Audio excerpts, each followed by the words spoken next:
Star उत्सव पर देखिए अपने चहीते शोज 1 अप्रैल से डीडी फ्री डिश पर।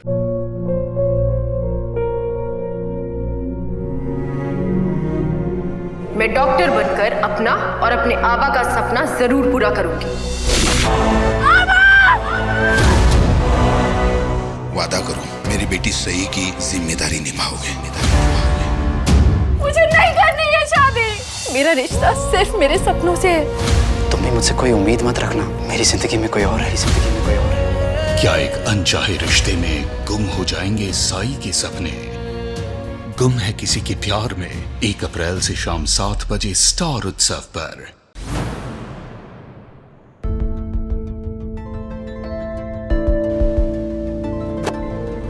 क्या हुआ पापा? दिन भर खड़ा रहा, एक आदमी तक ने नहीं पूछा। लोगों के पास खाने पीने के पैसे नहीं है, पेंटिंग क्या खाक बनवाएगा? और पढ़ाई वढ़ाई कैसी चल रही है? आप परेशान मत हो, सब ठीक हो जाएगा।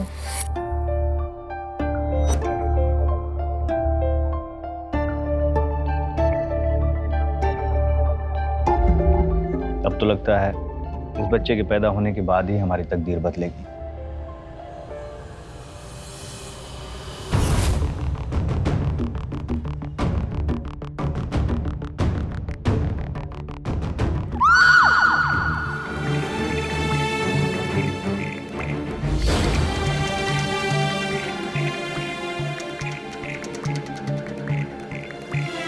नर्स जी आप तुरंत पेशेंट के हस्बैंड से कंसर्ट फॉर्म पे साइन लीजिए। ओके जी, इस पेपर पे साइन करो।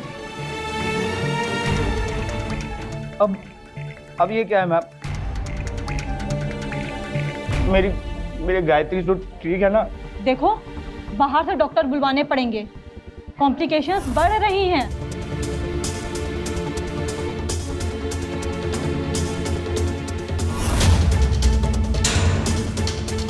कॉम्प्लिकेशंस बढ़ रही हैं। तुम्हारी वाइफ को वेंटिलेटर पे डालना होगा। साइन करो।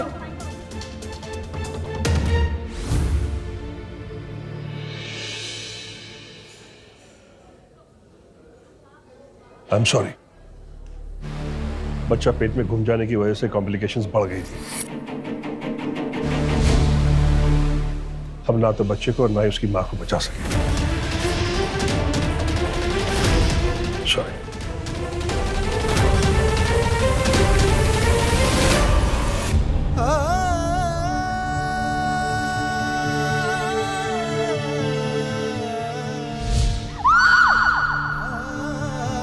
अब तो लगता है इस बच्चे के पैदा होने के बाद ही हमारी तकदीर बदलेगी।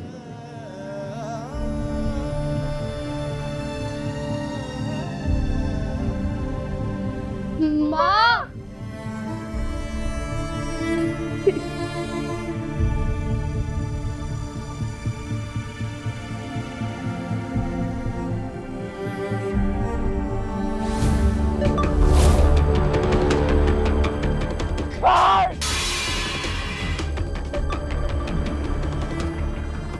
मेरी गायत्री को दो बच्चे जन चुके हैं मेरी पत्नी, और अभी मर गई। और ये तो लड़का है। मुझे तो बेटी होने वाली थी। बताओ क्या किया तुमने? बेटी बदल दी या बच्चा मार दिया? बताओ। छोड़ो मुझे, मैं छोड़ूंगा नहीं तुम लोगों को। किसी को नहीं छोड़ूंगा, बता रहा हूं। हमारे पास हैप्पी जीवन हॉस्पिटल से कॉल आया कि एक आदमी ने अपनी पत्नी की मौत के बाद तोड़फोड़ मचाई हुई थी।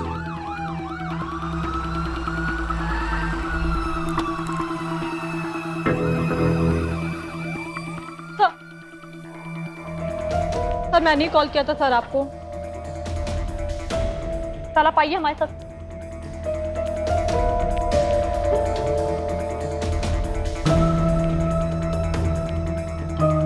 सर, मेरी बीवी को जब ऑपरेशन थिएटर में ले गए तब तक वो ठीक थी सर। फिर अचानक बोलते हैं कि मर गई। मौत रही है सर, उसकी हत्या हुई है। देखिए सुनिए हमारी बात सुनिए। हमें हमारा काम करने दीजिए। फिलहाल आपसे सिर्फ इतना अनुरोध है कि आप थोड़ा शांति और धैर्य बनाए रखें। देखिए आपकी छोटी छोटी बच्चियां हैं, उनका भी ख्याल आप ही को रखना है। गलती से आप कोई ऐसी हरकत कर बैठे, उसका अंजाम आप ही को भुगतना पड़ेगा ना। हाँ, जहाँ तक आपकी पत्नी की मौत का सवाल है, हम लोग पूरी तहकीकात करेंगे, ठीक?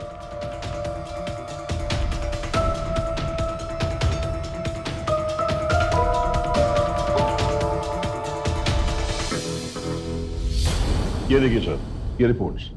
प्रेगनेंसी में कॉम्प्लिकेशंस होने की वजह से मौत हुई। सर होता ये है कि जब इलाज अच्छी तरह से हो जाता है तब कोई तारीफ नहीं करता है, लेकिन कॉम्प्लिकेशंस होने की वजह से अगर किसी की मौत हो जाती है तो लोग हल्ला मचाने लगते हैं।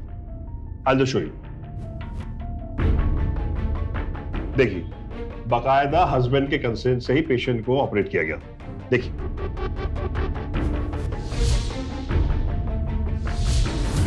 क्या नाम बताया था सर? रवि शर्मा। हाँ, रवि शर्मा। उसकी शक की कोई ना कोई वजह तो होगी। सर मैं नहीं जानता क्या वजह। ये आदमी मेरे हॉस्पिटल को बदनाम करने की कोशिश कर रहा है। सर उसकी ऑलरेडी 2 बेटियां हैं और तीसरे बच्चे को अवॉर्ड करने के लिए मेरे पास आया था। देखो रवि, लिंग की जांच करना गैर कानूनी है और हमारे हॉस्पिटल में ऐसा कुछ भी नहीं होता है। ऊपर से तुम्हारी पत्नी 5 महीने पेट से है। इस वक्त गर्भपात करना मतलब जान को खतरा। लेकिन 5 महीने नहीं, 4 महीने हुए डॉक्टर साहब। यही तो मुश्किल है कि आप लोग ठीक से दिन भी याद नहीं रख पाते। लेकिन डॉक्टर साहब हम लोग बहुत गरीब लोग हैं, ऊपर से एक और बच्चा। आर्टिस्ट हूँ डॉक्टर साहब, पेंटिंग बनाकर बेचता हूँ, मुश्किलें बढ़ जाएंगी। कोई तो रास्ता निकालिए। रवि और कोई रास्ता नहीं है। फिर नर्स ने मुझे बताया कि वो बाहर खड़े होकर रो रहा है, तो मैंने सर उसे अंदर बुला लिया। डॉक्टर साहब, जेब में जहर खाने तक के पैसे नहीं है। मन तो करता है परिवार को मार दूं और खुद भी मर जाऊं। ठीक है, मुझे 2 दिन का टाइम दो, मैं देखता हूं मैं क्या कर सकता। और 2 दिन बाद उसी बदहाल स्थिति में वो मेरे पास लौट कर आया। देखो रवि, हमारे हॉस्पिटल से जुड़ा एक एनजीओ जो तुम्हारे होने वाले बच्चे को किसी ऐसे जरूरतमंद को दे देगा जिससे बच्चे की जरूरत है, और हॉस्पिटल, दवाई, इन सब का खर्चा भी एनजीओ ही देगा। ऐसे में तुम्हारी पत्नी को बच्चा गिराने का रिस्क भी नहीं लेना होगा और तुम पर बोझ भी नहीं बढ़ेगा। सोच लो। 1 मोमेंट सर, ये देखिए लीगल डॉक्यूमेंट्स जो खुद रवि और गायत्री ने साइन किए। देखिए सर, रवि को तो अपनी पत्नी के मरने से ज्यादा अपने बच्चे के मरने का गम था, क्योंकि एनजीओ उन्हें हेल्दी चाइल्ड के लिए फाइनेंशियली कॉम्पनसेट करने वाला था। सर हम एकदम बौखला गए हैं सर। हमें कहा गया था कि हमें बेटी होने वाली है, लेकिन हमें तो बेटा हुआ था। What nonsense! ये क्या तमाशा है? हमारे हॉस्पिटल में ऐसा कुछ नहीं होता है। इंस्पेक्टर साहब, आप चलिए मेरे साथ, देखिए प्लीज कम विद मी।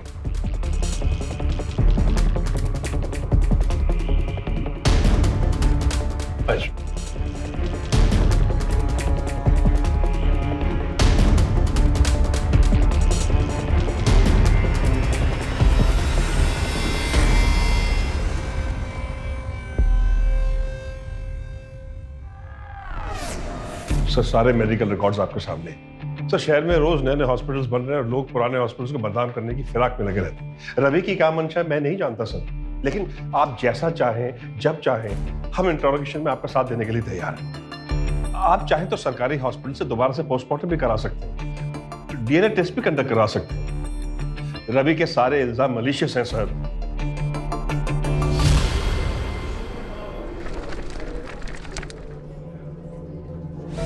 ये रवि हॉस्पिटल वालों पर बार बार इल्जाम क्यों लगा रहा था?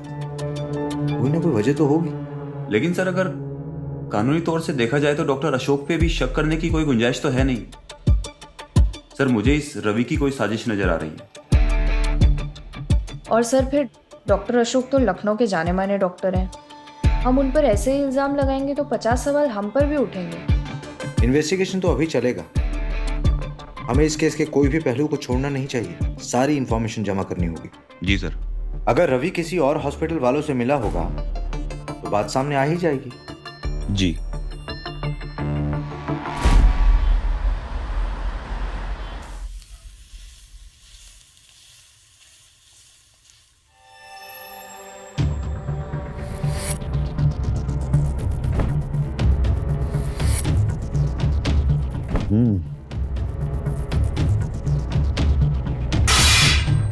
मुझे देने के लिए तेरे पास पैसे नहीं है और इन्हें तू ये महंगे महंगे फल खिलाने के लिए कहां से लाती है तू ये पैसे? क्या चल रहा है? किसके साथ चक्कर चला रही है तू? निकाल पैसे कहाँ है? निकाल पैसे। हाँ? नहीं है मेरे पास में पैसे। और ये फल ये मेम साहब ने दिए थे बच्चों के लिए, वो भी चैन से नहीं खाने दिए तुमने। जब देखो जब बस पैसा पैसा पैसा। झूठ झूठ बोलती है तू।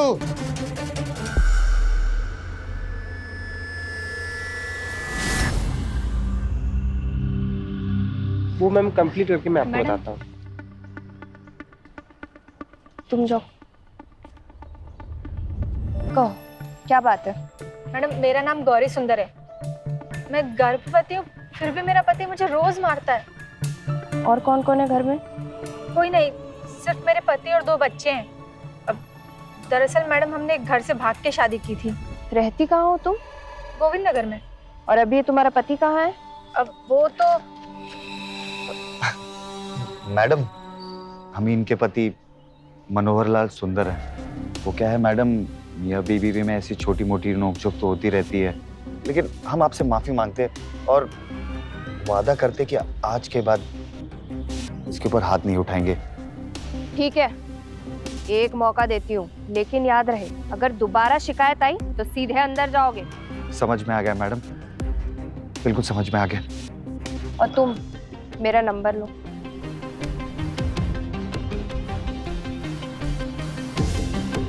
फिर कभी भी ये परेशान करे मुझे कॉल करना। चल।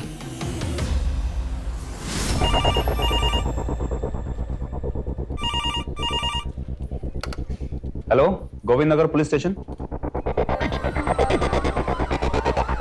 कहाँ से आया था? सर गंगानगर से। लाश कहाँ है? सर लाश भी वहीं मिली है। बैठिए।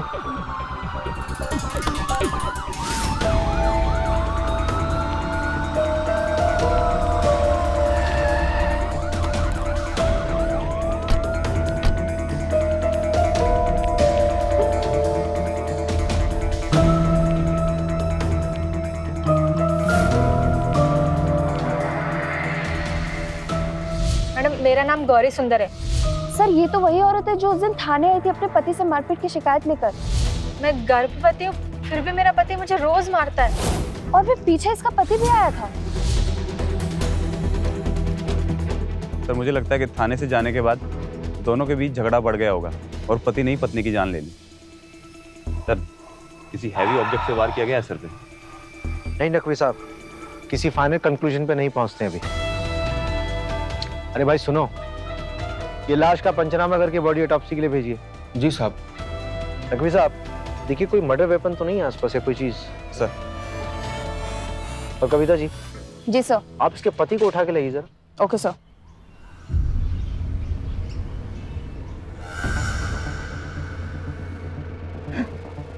बिल भरने के लिए मेरे पास और पैसा नहीं है साहब। देखिए मैं कुछ नहीं जानता, जब तक पेमेंट नहीं कर देते आप लाश नहीं ले जा सकते यहाँ से। डॉक्टर तुषार? साहब मेरी जमीन सारी बिक गई है और घर गिर भी पड़ा है। अब तो मेरी बीवी भी मर गई। अब तो मुझे देने के लिए कुछ नहीं है साहब, कुछ नहीं है। आप डेड बॉडी ले जा सकते हैं।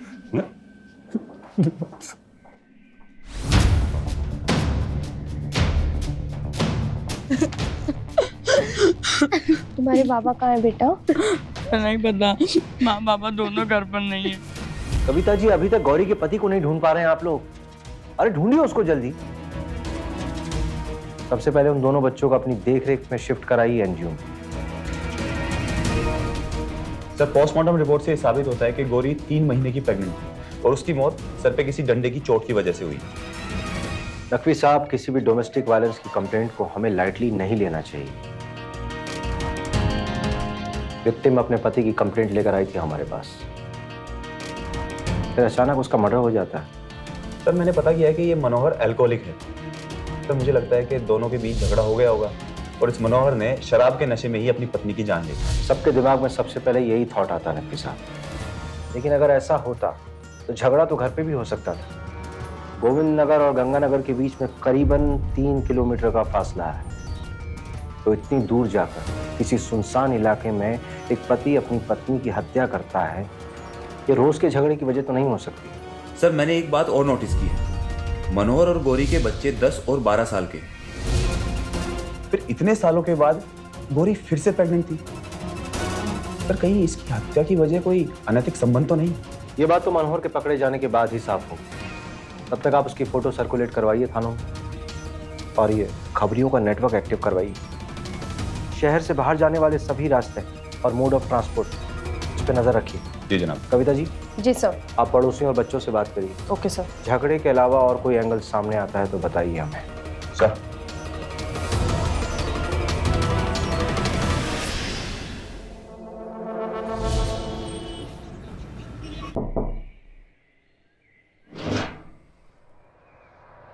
तुम ही गौरी के भाई हो? जी साहब, मैं ही गौरी का भाई हूँ, दीपक। तुम्हारी बहन और जीजा के झगड़े के बारे में क्या जानते हो? बहुत गिरा हुआ इंसान है साहब मनोहर।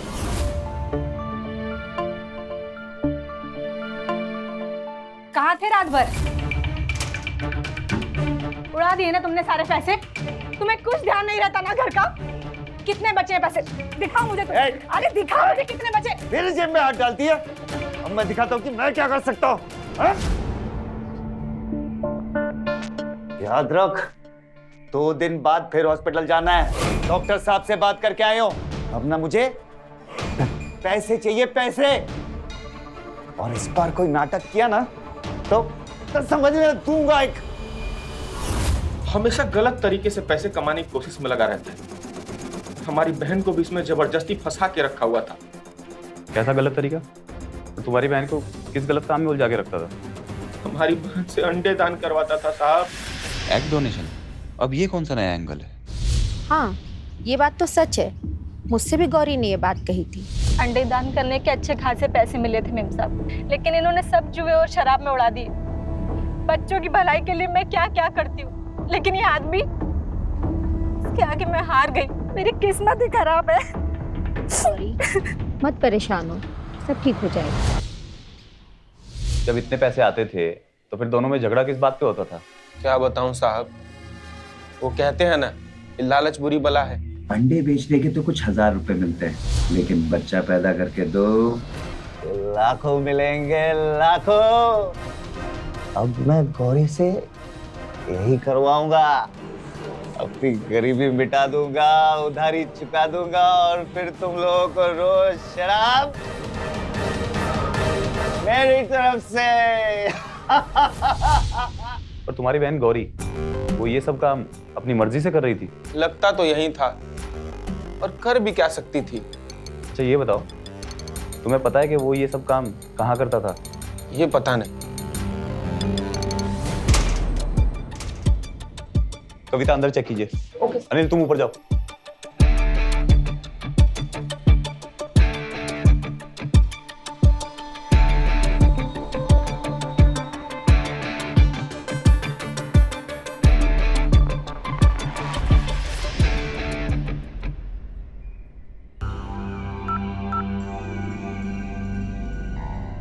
सर,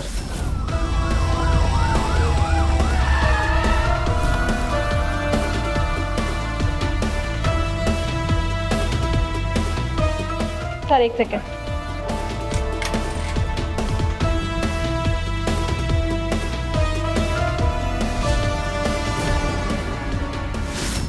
जी हाँ, ये कपल एग डोनेशन के लिए आया था मेरे पास। इनफैक्ट इसकी वाइफ को मैंने अलग से समझाया भी था। वैसे तो घबराने की कोई बात नहीं है, लेकिन अगर इस काम में कोई कॉम्प्लिकेशन हुई तो तुम्हारी जान को खतरा हो सकता है। सोच लो। जान का खतरा तो हमें रोज ही रहता है साहब। आप कीजिए, हम अपनी मर्जी से तैयार हैं। ठीक है सर, हमने सारी लीगल फॉर्मेलिटीज पूरी करने के बाद ही प्रक्रिया शुरू की। देखिए सर, उसी के डॉक्यूमेंट्स, और ये नहीं सर, 2 बार एग डोनेट करने के बाद पति का मन बदल गया। वो कहा है कि हमने सब पता लगा लिया है। वो कहा कहते हैं सरोगेसी। वही, ये हमारी बीवी वही सरोगेसी कराना चाहती हैं। बस आप इतना बता दीजिए कि पैसे कितने मिल जाएंगे। सर, हमारे हॉस्पिटल में कई ऐसे कपल्स आते हैं जो सरोगेसी के थ्रू औलाद चाहते हैं और बाद में सरोगेट मदर को अपनी श्रद्धा के हिसाब से पैसे देते हैं। लेकिन सर इन सब में हमारे हॉस्पिटल का कोई इन्वॉल्वमेंट नहीं होता है। हमारे यहाँ प्रॉपर लिस्टिंग होती है। जो वेट लिस्टिंग में सबसे ऊपर होते हैं हम उन्हें पहले अपॉर्चुनिटी देते हैं। एक कपल एक अच्छा खासा अमाउंट वॉलंटरीली देने के लिए तैयार भी हो गया था।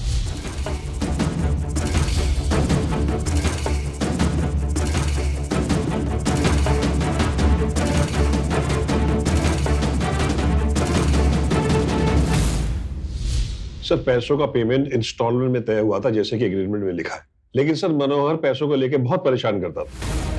साहब हमें और पैसे चाहिए। देखो 60,000 रुपए तुम्हें दे चुके हैं, बाकी पैसे समय समय पर मिलेंगे। वो भी पैसे तुम्हारे हाथ में नहीं, गौरी को मिलेंगे। तुम जा सकते हो। सर मनोहर का जब मन करता था पैसे मांगने चला आता। मैंने उसे डांट लगाई तो उसने दूसरा नाटक शुरू कर दिया। मेरे पति को पैसा नहीं मिल रहा साहब, इसलिए बोल रहा है कि बच्चा गिरा दो। क्या? इस स्टेज पे बच्चा नहीं गिराया जा सकता, समझी? और रही बात पैसों की, वो तो तुम्हें मिलेंगे ही। तुम एक काम करो, अपने पति को मेरे पास भेजो, मैं उससे बात करता हूं। लेकिन बच्चा गिराने की बिल्कुल मत सोचना, ये एक क्राइम है और बहुत सारी जिंदगी की खुशियों का सवाल है। ठीक है साहब, मर जाऊंगी लेकिन इस बच्चे को जन्म जरूर दूंगी। उसके बाद सर सब ठीक चल रहा था, लेकिन अब देखिए उस औरत को मारकर उसका पति फरार हो गया। अब जिस कपल ने सरोगेसी ऑप्ट की है, उस कपल पर क्या बीतेगी जब उन्हें सच्चाई का पता चलेगा। जान सकता हूं कौन है वो कपल?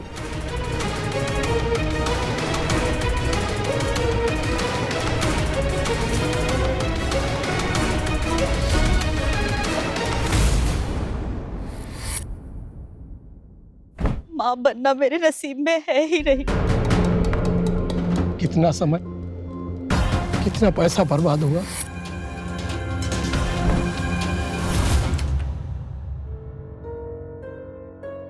आइए अनिता जी, आइए आइए संजय जी, आइए प्लीज सिट। Thank you. ये अनीता जी की रिपोर्ट्स।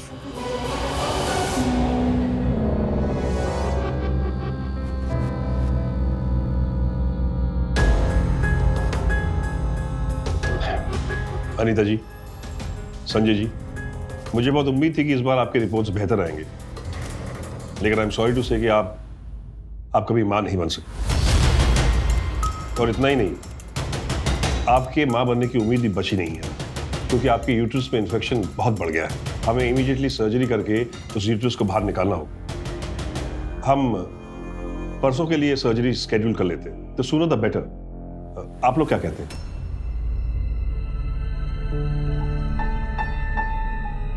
जैसा आप ठीक समझे डॉक्टर। ओके। उसके बाद डॉक्टर ने सरोगेसी से मां बनने के लिए कितनी कोशिशें की, मां बच्चे का मर्डर हो गया। हमें वैसे खबर मिली थी कि गौरी का पति वक्त से पहले आपसे और पैसे मांग रहा था। आया था आपके पास? नहीं सर, मैं तो खुद ही गौरी की मदद कर दिया करता था। मनोहर मेरे पास कभी नहीं आया।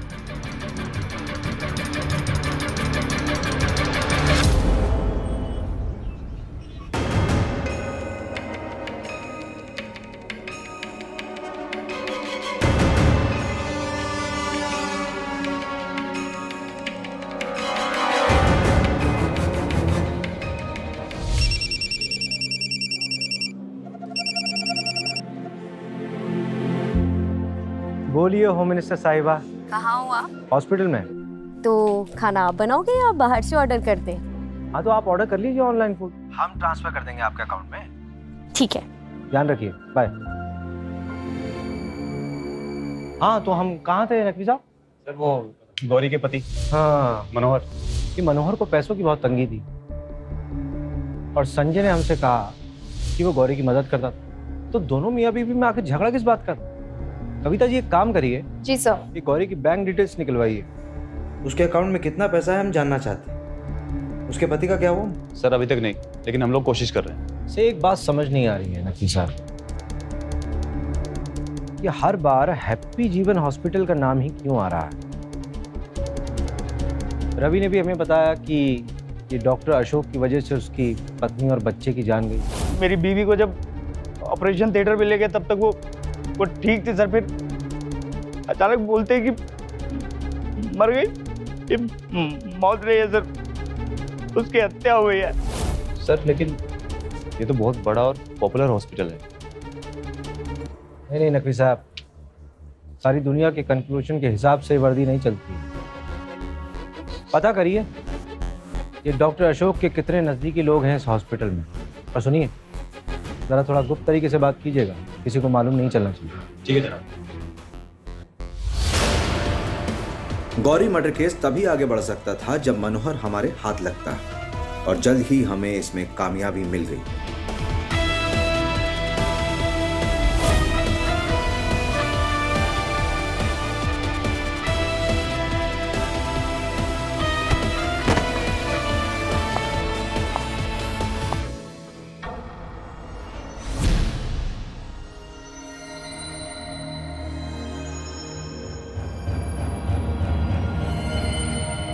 गौरी ने तुम्हारी खातिर अपने परिवार वालों को छोड़ा, उनके खिलाफ गई, अपनी पूरी जिंदगी तुम्हें दे दी। और तुमने क्या किया? उसकी जिंदगी ले ली? नहीं साहब, हमने कुछ भी नहीं किया, यकीन कीजिए। तुमने कुछ नहीं किया तो फरार क्यों था? बता, क्यों मारा गौरी को? अब वो क्या है कि हम डर गए थे कि गौरी की मौत का इल्जाम मुझ पर ही लगेगा, क्योंकि हम ही उसे हमेशा मारते पीटते रहते थे। साहब, हम अपने बच्चों की कसम खा के कहते कि हमने गौरी को नहीं मारा है। किस मुंह से मिलेगा अपने बच्चों से? उनकी मां को मार दिया, पहले अंडे दान, फिर कोक का सौदा। क्या लगता है तुम्हें? मर्द हो तुम, मर्द हो। इसको मर्दानगी बोलोगे? बीवी बाहर जाके कमाए और उसकी कमाई तुम अय्याशी में उड़ाओ, शराब पियो, नशा करो। साहब, हमने गौरी को नहीं मारा है साहब, और हमें नहीं पता कि वो गंगानगर क्या करने गई थी साहब, हमारा यकीन कीजिए।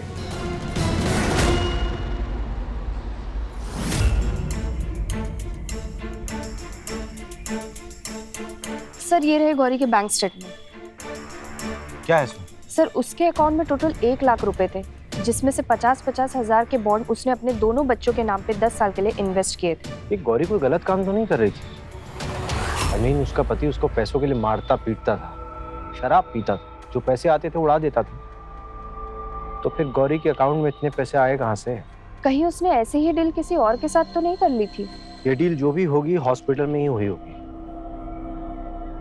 आपने हॉस्पिटल के बाकी डॉक्टर्स से पूछताछ की? सर हमने डॉक्टर्स को कांटेक्ट किया, बट डॉक्टर्स बहुत बिजी रहते हैं, मिल नहीं रहे। मिल नहीं रहे? यहाँ पर कातिल खुला घूम रहा है और आप स्टेटमेंट दे रही हैं कि वो डॉक्टर्स मिल नहीं रहे। बहुत ही लापरवाही वाली बात करी है आपने पगड़ी जी। Sorry sir. तकवी साहब, ये डॉक्टर अशोक के अंडर जो डॉक्टर है, क्या नाम है उसका? जनाब डॉक्टर तुषार। डॉक्टर तुषार, पता नहीं क्यों हमसे नजरें चुराता रहता है। सही कहा जनाब। कहीं ऐसा तो नहीं कि जूनियर डॉक्टर्स अपने सीनियर डॉक्टर की नाक के नीचे कोई खिचड़ी पका रहे हैं जिसकी भनक उन्हें हो ही ना? एक काम करिए नकवी साहब, कि डॉक्टर अशोक के अंडर जितने भी जूनियर डॉक्टर्स हैं उनको एक बार फिर से टटोलिए। जी जनाब। ये सारे मामले एक ही हॉस्पिटल से जुड़े हुए हैं।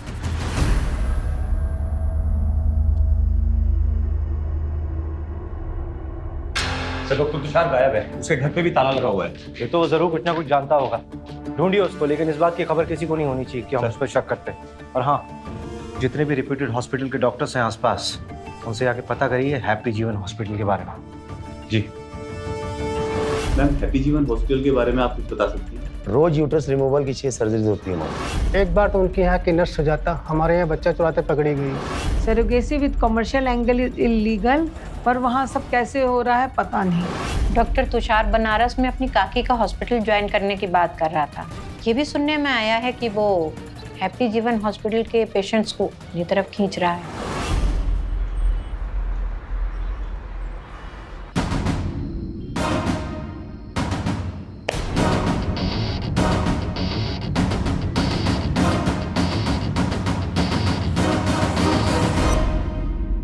डॉक्टर तुषार, आप ही डॉक्टर अशोक के सुपरविजन में काम करते थे, बहुत कुछ सीखा होगा उनसे, काफी मदद की उन्होंने तुम्हारी। हाँ? फिर भी उनको धोखा दे दिया। डॉक्टर अशोक के सारे पेशेंट तुमने अपने काकी के हॉस्पिटल में शिफ्ट कर दिए ताकि तुम हैप्पी जीवन हॉस्पिटल को बदनाम कर सको। नहीं सर, ये सच नहीं है। सच नहीं? तुम्हारे मुताबिक। मेरे मुताबिक तुम जो बोल रहे हो वो झूठ है, क्योंकि डॉक्टर तुषार आपकी प्रेजेंस वहां थी जब रवि की बीवी गायत्री और उसके नवजात शिशु की मौत हुई। मौत नहीं, हत्या हुई। नहीं? और एक गौरी के मर्डर केस में इसका लेना देना भी तो आपके सुपरविजन में हो रही सरोगेसी से। और जब हम लोगों ने इन्वेस्टिगेशन टाइट किया तो आप भाग गए बनारस। क्यों, जान सकता हूं? क्योंकि मैं घुट रहा था सर।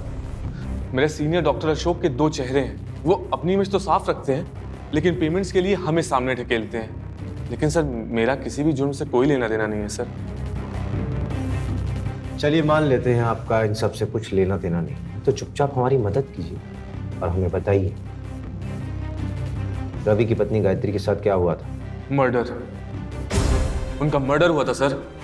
देखो रवि, तुम्हारी पत्नी की कोख में लड़की है और पहले से तुम्हें 2 लड़कियां हैं। मेरी मानो तो इस लड़की को पैदा होने दो, बाद में किसी जरूरतमंद को दे देना। इससे तुम्हारी खस्ता हालत भी ठीक हो जाएगी। वो मान गए। हमने सारे लीगल डॉक्यूमेंट्स पे उनके दस्तखत ले लिए, एडवांस में पैसे भी दे दिए, लेकिन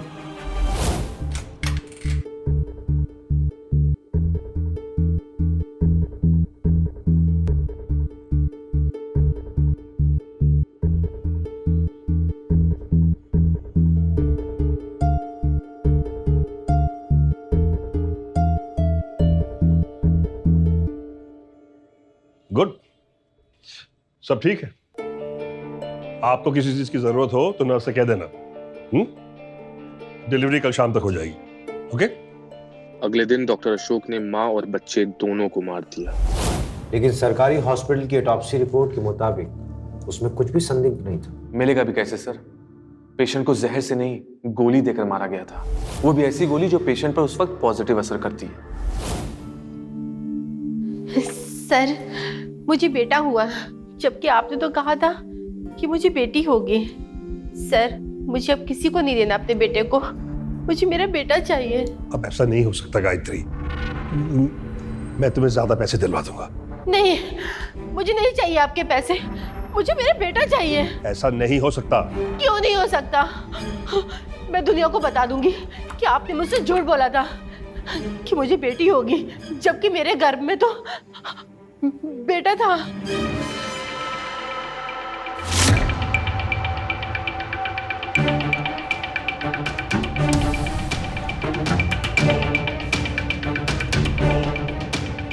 अपनी जुबान बंद रखना। पुलिस या किसी के सामने आने की जरूरत नहीं है, समझे तुम? वरना तुम भी लपेटे में आ जाओगे।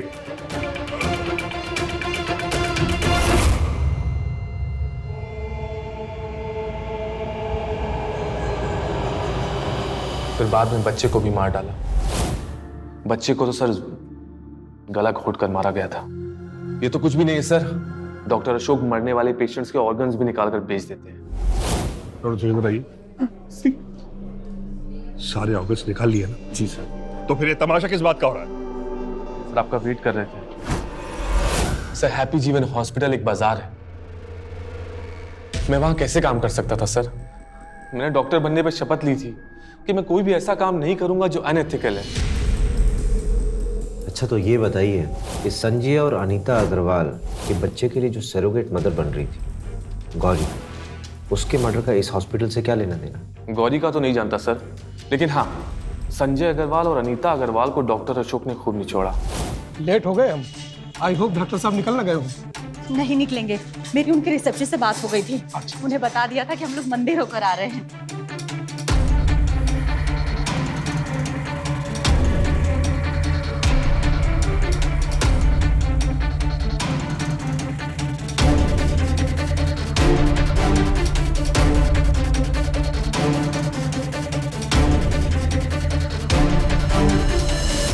वो कपल डॉक्टर पे ट्रस्ट करता था और डॉक्टर ये बात जानते थे।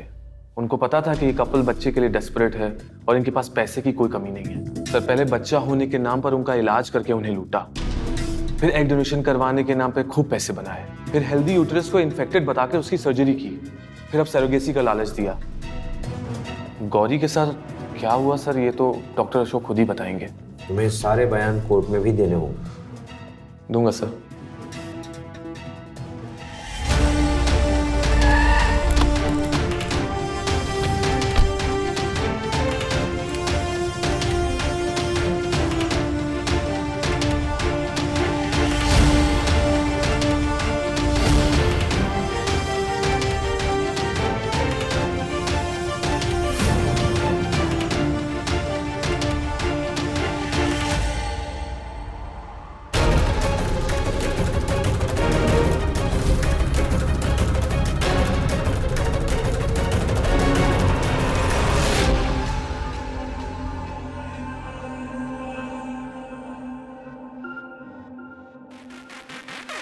अपने जुर्म कबूल करने के अलावा आपके पास कोई ऑप्शन बचा नहीं है डॉक्टर साहब। मुझे अपने लॉयर से बात करनी है। आपके लॉयर की आपको जरूरत पड़ेगी, क्योंकि गायत्री और उसके बच्चे का मर्डर किया है आपने। मैंने किसी का मर्डर नहीं किया।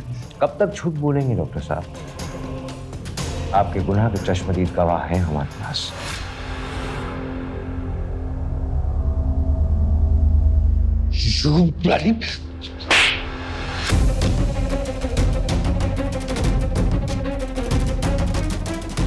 आपको लोग भगवान स्वरूप मानते हैं, पूजा करते हैं, आपकी इज्जत देते हैं आपको। जानते हैं क्यों?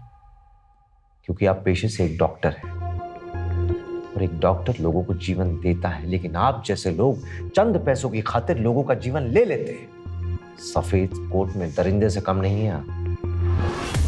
अब चुपचाप बताइए, गौरी की हत्या कैसे की और क्यों की? मैं मानता हूं कि गायत्री और उसके बच्चे को मैंने मारा, लेकिन गौरी की हत्या मैंने नहीं की। फिर झूठ।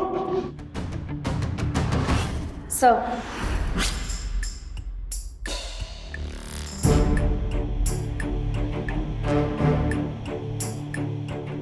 ये देखिए सर, हमारी टीम ने फुटेज निकाला है। देखिए गौरी मौत के वक्त किसके साथ थी।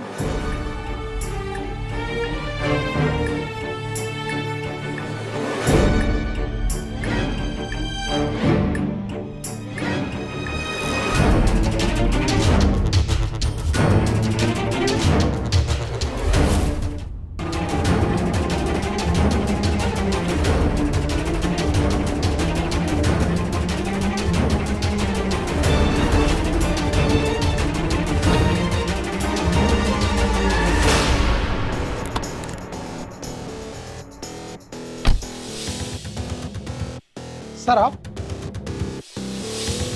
कविता जी,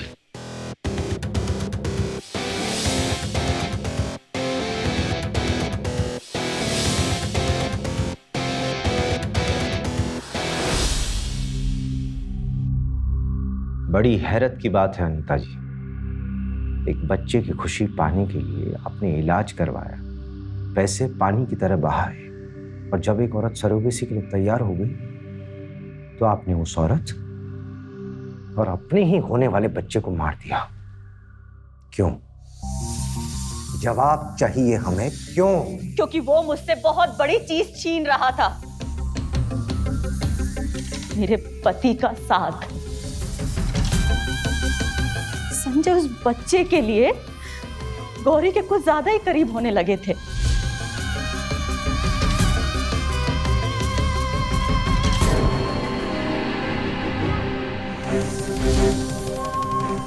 उससे मिलना, उसके लिए फ्रूट्स ले जाना, और चोरी छुपे उन्होंने उसे 1 लाख रुपए भी दे दिए। मुझे लगने लगा ये बच्चा हुआ नहीं है, और संजय का ध्यान मुझसे हट गया।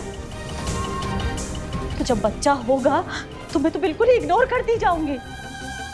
मुझे बच्चा मेरा घर जोड़े रखने के लिए चाहिए था, तोड़ने के लिए नहीं। इसलिए मैंने इरादा कर ली कि मैं मां नहीं बनूंगी, नहीं बनूंगी।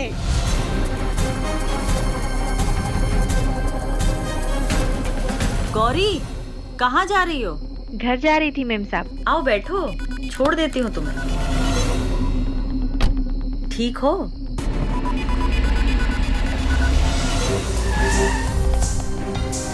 गौरी चलो, तुम्हें हमारी जमीन दिखाती हूँ, चलो।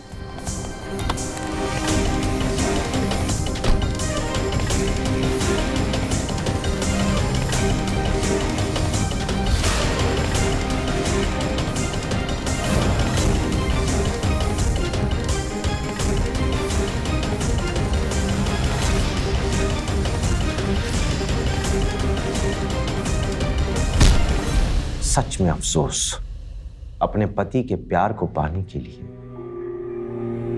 आपने एक मां से उसके बच्चे को छीन लिया। अब जिंदगी भर आप अपने पति से दूर रहेंगी। समझ रही हैं आप?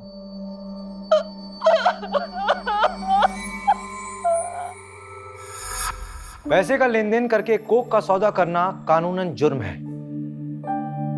ऐसी आपराधिक गतिविधियों में शामिल अशोक जैसे डॉक्टर अपने पेशे को बदनाम करते हैं और वहीं तुषार जैसे डॉक्टर इस पेशे की गरिमा बनाए हुए हैं। जब कोई अपराध करता है या अपराध में शामिल होता है तो उसको मालूम होना चाहिए कि उसकी कहानी हमेशा सलाखों के पीछे खत्म होती।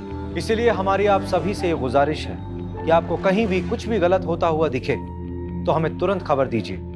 हमारी टीम आपके साथ है, क्योंकि आप और हम मिलकर करेंगे इंडिया को सावधान। सावधान इंडिया। जय हिंद।